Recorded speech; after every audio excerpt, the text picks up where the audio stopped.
Please welcome IBM Chairman and CEO Arvind Krishna.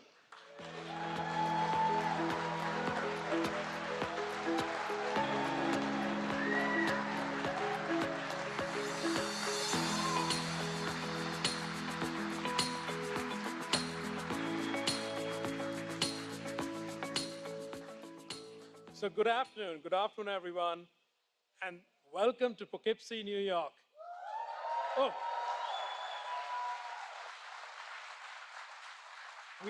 we are deeply honored, but more than the honor, I think we should give another round of applause for the President to come out here to Poughkeepsie.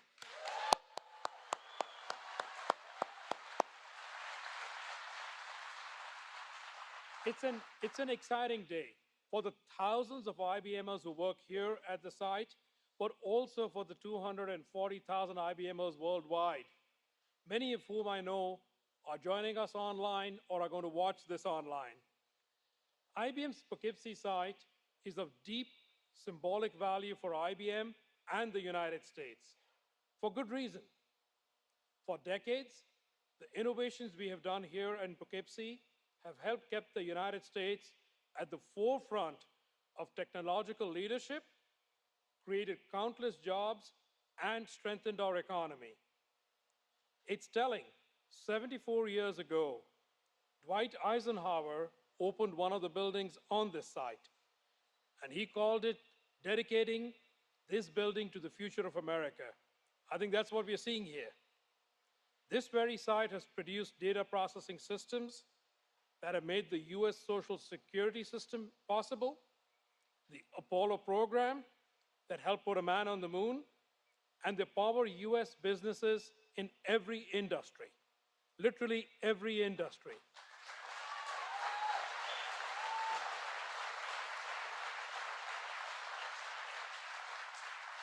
Earlier this year, Poughkeepsie announced the latest generation of mainframes, which still underpin the global economy. By the way, Poughkeepsie is the place where we manufacture the state-of-the-art computers, and we export these made-in-America computers all over the world.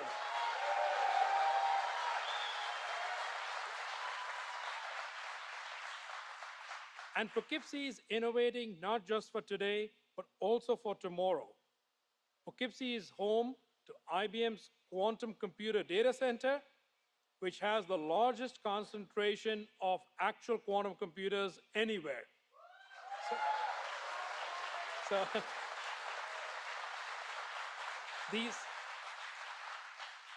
these quantum computers mark the beginning of a new era of computing. By the way, and of jobs. From accelerating the development of new materials, new batteries, new pharmaceutical drugs, quantum computers hold the promise of solving a category of problems that are impossible to solve on other computers. Poughkeepsie is also the heart of a broader ecosystem. We have other sites in Yorktown Heights and Albany. They are helping to push the boundaries of semiconductor design and manufacturing. In all of this, we benefit from public-private partnerships, including with the governor and the state of New York. And Governor Hochul is with us here today. So please give her a round of applause.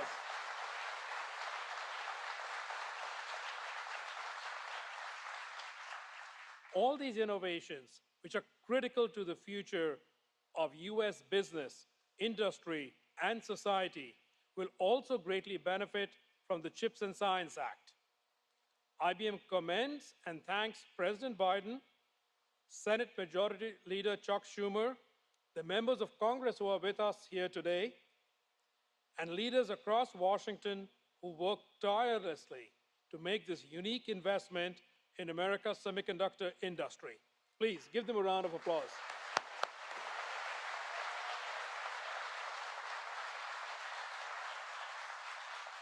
This law will play a critical role in ensuring a reliable and secure supply of chips.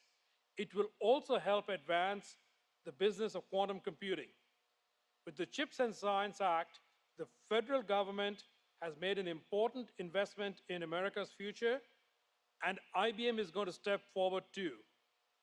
We are proud to announce that IBM is pledging to invest $20 billion across the region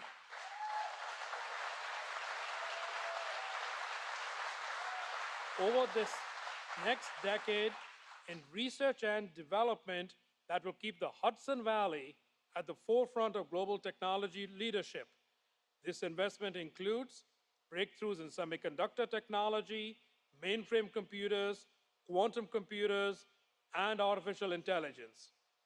All of this will boost economic activity and create jobs, in addition to supporting the 7,500 jobs in the Hudson Valley and 11,000 jobs across the state. From basic science to pushing the limits of semiconductor technology and harnessing the power of quantum, the future of computing is happening right here in New York's Hudson Valley. We are proud to call this region and New York State our home and to make this investment. So, Mr. President, distinguished guests, thank you for being here today. And I'd like to end by calling out a thank you to the thousands of workers who stayed here and really make the computers that power the global economy. So if you would all give a round of applause to all of the people who work at the site.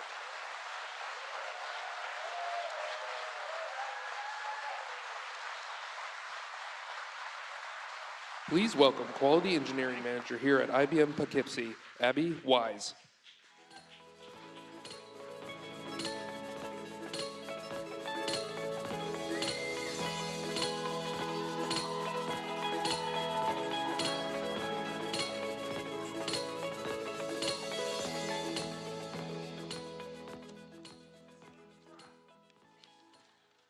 Thank you very much, Arvind.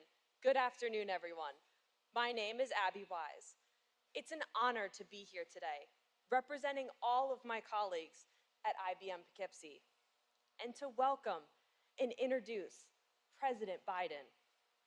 I've worked in Poughkeepsie for just over 3 years, and today, I support this manufacturing team as the Quality Engineering Manager. My job is to make sure that the cutting-edge IBM Z systems that leave this plant are ready to meet the tremendous expectations of our customers. I got my degree in electrical engineering, and after graduating from the Ohio State University, I knew I wanted two things: a change of scenery and a job in tech that didn't require me to code. Here in Poughkeepsie, I found both. From my first conversation with this team, I was struck by the pride IBMers have in this company, its products, and its role in innovation. Here in Poughkeepsie, you see people with decades of experience, mentoring people like me, the next generation of American tech leaders.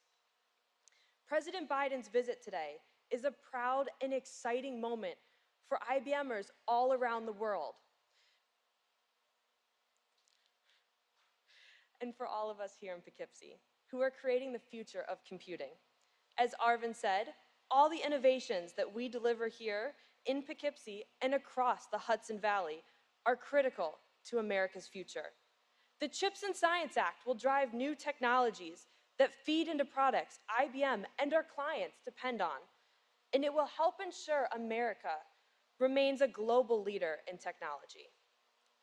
Thank you to President Biden and to the members of Congress here with us today for making that historic law happen. I am deeply honored and very proud to introduce a president who understands how critical innovation is to our country and to communities like ours here in Poughkeepsie. Now, everyone, please join me in welcoming President Joe Biden.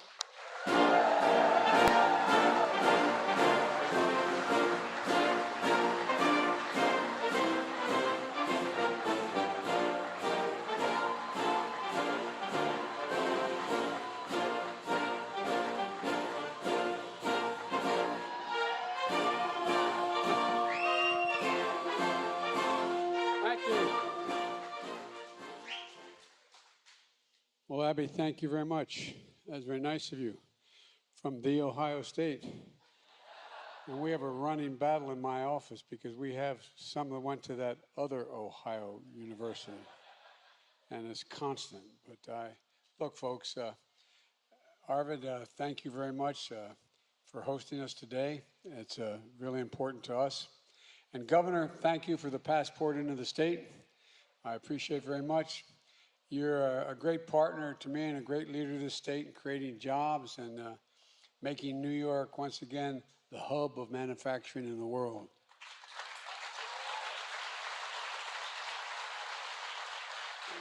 They couldn't be here today, but you have two special thanks to your New York's two great senators, Majority Leader Chuck Schumer, who never tells you what's on his mind.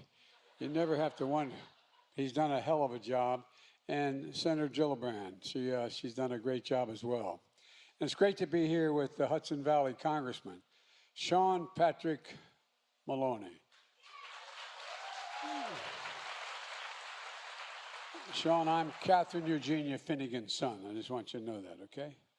And also Paul Tanko, another Irishman. I'm only kidding, obviously, but I just want you to know that, at any rate, the newest member, Pat Ryan, who's proved the pundits wrong and got elected in August. Pat, it's great to be with you, pal. It's a hell of a delegation. It's one of the most competent in the country. And it's great to be here at IBM here in Poughkeepsie. You know, an iconic American company founded more than 100 years ago, and that has more patents than any other U.S. company, than any other. And I feel it's going to keep going. And the source of American jobs, American innovation, American pride. And it's here at this factory and the factories of other companies across America where America's future is literally being built. Because of the groundbreaking CHIPS and Science Act that I signed into law with the help of the Majority Leader Schumer and members of the Congress that are here today. Chuck stayed the course, stuck with me, and we got it done. And folks, by the way, just since we've been elected, we've created 678,000 new manufacturing jobs. And we're just getting started. Where is it written that we can't lead manufacturing in the world? I don't know where that's written. And that's one of the things the CHIPS Act is going to change. The law that's going to build the future and a proud, proud legacy, not only for IBM, but for the country. A legacy of innovation and manufacturing that exists in this region of New York. It was here in Poughkeepsie where the rifles for World War I were made, where the first electric typewriters, calculators, even cough drops were made. I brought some with me. And it's here now where the Hudson Valley could become the epicenter of the future of quantum computing, the most advanced and fastest computing ever seen in the world. Quantum computing has the potential to transform everything, from how we create new medicines to how we power artificial intelligence and cybersecurity. It's technology that is vital to our economy and equally important to our national security. And it's technology that's made possible because of semiconductors, those tiny little computer chips everyone in this room knows better than any other room in the country, the size of a fingertip that power our everyday lives, everything in our lives, smartphones, cars, washing machines, hospital equipment, the internet, the electric grid, and so much more. But here's the deal. America invented these chips. They powered NASA's first moon mission that President Kennedy inspired here in America. Federal investment helped bring down the cost of making these chips, creating a market and an entire new industry. As a result, over 30 years ago, America had more than 30% of the global chip production. But then something happened. American manufacturing, the backbone of our economy, got hollowed out because companies began to move jobs and production overseas. And as a result, today we're down to barely 10% of the world's chips, despite leading in chip research and design. And as we saw during the pandemic, when factories that make these chips shut down around the world, the global economy literally comes to a screeching halt. More Americans have learned the phrase supply chain and what it means. Well, guess what? The supply chain is going to start here and end here in the United States. I'm not joking. For example, here in the United States, 1/3 of the core inflation last year, was due to higher prices of automobiles. Why? Because of the shortage of semiconductors that make these vehicles move. Folks, we need to make these chips here in America to bring down everyday costs and create good-paying American jobs. And don't take my word for it. Listen to the leaders of IBM and across the country. They're making decisions right now about where to invest to produce these chips. And they're choosing America because they see we're coming back. We're leading the way. As I said, since I came to office, our economy has created 10 million jobs, 668 manufacturing jobs. Proof that Made in America is no longer a slogan. It's a reality. And the CHIPS and Science Act makes historic investment in companies to build advanced manufacturing facilities here in America. Since I signed into law last summer, we've seen incredible progress. Just here in the Hudson Valley, IBM is investing $20 billion over the next 10 to design and manufacture semiconductor, mainframe technology, and quantum computers. In Syracuse, the company Micron announced it's going to invest $100 billion over the next 20 years to build factories to make special memory chips. You'd have to explain to you all what a memory chip is. Those chips that store information on your smartphone, among other things. It's going to create 50,000 jobs and create an increase in America's share of the memory chips, increase it by 500%. That would be the largest American investment of its kind ever, ever, ever, ever. And folks, last month, I was outside Columbus, Ohio, where Intel is investing $20 billion to build a semiconductor factory on 100 acres of land that I dubbed as the Field of Dreams. It's going to create 10,000 good-paying jobs, union jobs, I might add. And a significant number of those jobs, you do not need an advanced degree. You do not need an advanced degree. So you're going to have people who are usually wearing blue collars who are going to be making on average $120,000 a year.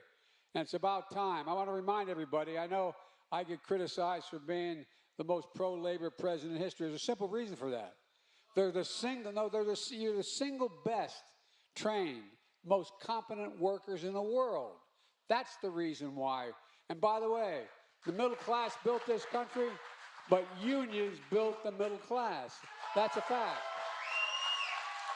Look,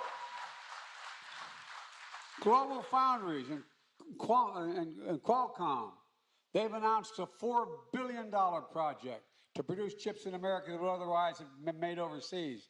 Qualcomm is one of the largest chip designers and planning to boost production by up to 50% in the next 5 years. In North Carolina, Wolfspeed is investing $5 billion to make chips and devices for electric vehicles. That'll create 1,800 jobs by 2030 in that state. And folks, the future of chips industry is going to be made in America. That's not hyperbole. That's a fact. It's going to be made in America.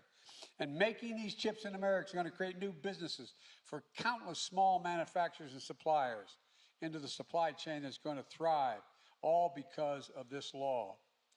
And many of these good-paying jobs don't require, as I said, a college degree. It matters. All of this is in our economic interest, and it's in our national security interest as well. Earlier this year, I went down to Lockheed's factory in Alabama, where they're making the Javelin missiles that we're supplying to Ukraine to defend itself against Putin's unprovoked war.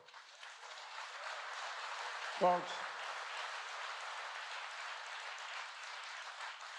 and I've been able to cut off significant pieces of manufacturing needs that they have to make their weapons they're not getting from the United States. But that's a different story.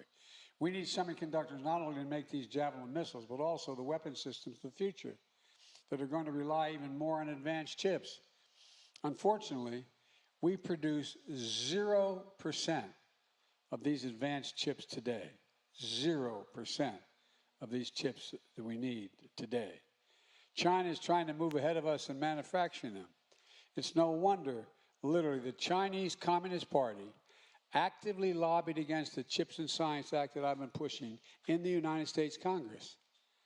The Communist Party of China was lobbying in the United States Congress against passage of this legislation. And unfortunately, some of our friends in the other team bought it. The United States has to lead the world in producing these advanced chips. This law is going to make sure that it will. And to be clear, the Chips and Science Act is not handing out blank checks to companies. I've directed my administration, and I want you to listen to this, to be laser focused on the guardrails that's going to protect taxpayers' dollars. We'll make sure the companies partner with unions, community colleges, technical schools, and offer training and apprenticeships. We're going to make sure the work, small and minority-owned businesses get to participate.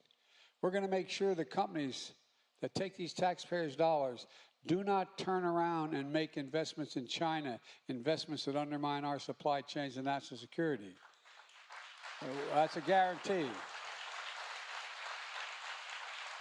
Because in this law, I have the power to take back any federal funding from these companies. They don't meet these requirements. That's in the law. The law requires the companies build these semiconductor facilities, pay Davis-Bacon prevailing wages, and they do it here. And it's going to ensure the tens of thousands of new construction jobs created in high-paying jobs, and more often high-paying union jobs. We're talking about building facilities that are 10 times the size of a football field. And that's the construction side, the construction side. We're going to require companies to use these investments for workers in research and development, not to buy back stock or issue dividends. Let me say that again. You got to invest the money. You can't use it to buy back your stock. Look, and finally, this law is about more than chips. It's about science as well. Decades ago, the United States used to invest 2% of our GDP in research and development. That led us to create everything from the internet to GPS. We, the United States, invested in research and development. Today, we invest less than 1%, about 0.7%. We used to rank #1 in the world in research and development. Today, we rank #9. China was 8 a decade ago. China now is #2. And other countries are closing in fast. So the Chips and Science Act sets us on a path to move up again. It boosts our research and development funding back up closer to 1% of our GDP, the fastest single year in 70 years. It's going to make sure we lead the world in industries of the future, from quantum computing to artificial intelligence, advanced biotechnology. Think of the things and the kind of investments we're going to deliver. Vaccines for cancers, cures for HIV, inventing the next big thing that hadn't even been imagined yet. And here's something else that really is important. We're going to make sure that any company that uses federal research and development funding to invest in new technologies has to make the product in America. In America. I mean it. That means we'll invent it in America and make it in America. And we're going to make sure we include all of America. We're going to support entrepreneurs and technology hubs all across the country, including at historic black colleges and universities, minority-serving institutions, tribal colleges. We're going to tap into the great competitive advantage of our diverse and talented workforce, urban, rural, and suburban. And folks, I've asked many other business leaders this question, because this is the other team who opposed me on this said this was the problem. When the United States decides to invest considerable resources in a new industry that we need to build up, does it encourage businesses to get in the game or discourage them? The answer is overwhelmingly, it encourages businesses to get in the game, including IBM. Federal investments attract private sector investments, creates jobs, it creates industries, and it demonstrates we're all in this together. During a trip to South Korea not long ago, I met with the chairman of the SK Group, the second largest conglomerate in South Korea that makes everything from semiconductors to large capacity batteries, electric vehicle chargers, pharmaceuticals. They've committed more than $50 billion in investments here in America, and are going to grow its U.S. workforce from 4,000 to 20,000 in just 3 years. I believe the reason why companies like IBM are choosing to build in America is because we're better positioned globally than we have been in any time in a long time. This is not hyperbole. We have the best and most productive workers in the world. We have the best research universities in the world, a dynamic venture capitalist system, a rule of law that protects intellectual property. In addition, we wrote and passed the bipartisan infrastructure law that I signed with the help of members of the Congress who are here today and their leadership. And we finally decided we're going to move up from being ranked number 13 in the world in infrastructure to number 1. Because guess what? When you have the best infrastructure in the world, companies invest where the infrastructure is and get product to market faster and cheaper and more reliably. Ask any business leader.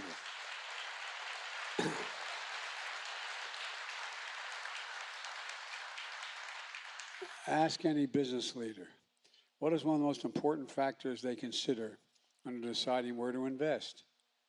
I promise you, they'll tell you it's whether they have a means to transport product around the country and the world. It's whether they have employees, have a safe and thriving place to live. The bipartisan infrastructure law means better roads and bridges, ports and airports, clean water, high-speed internet for every American.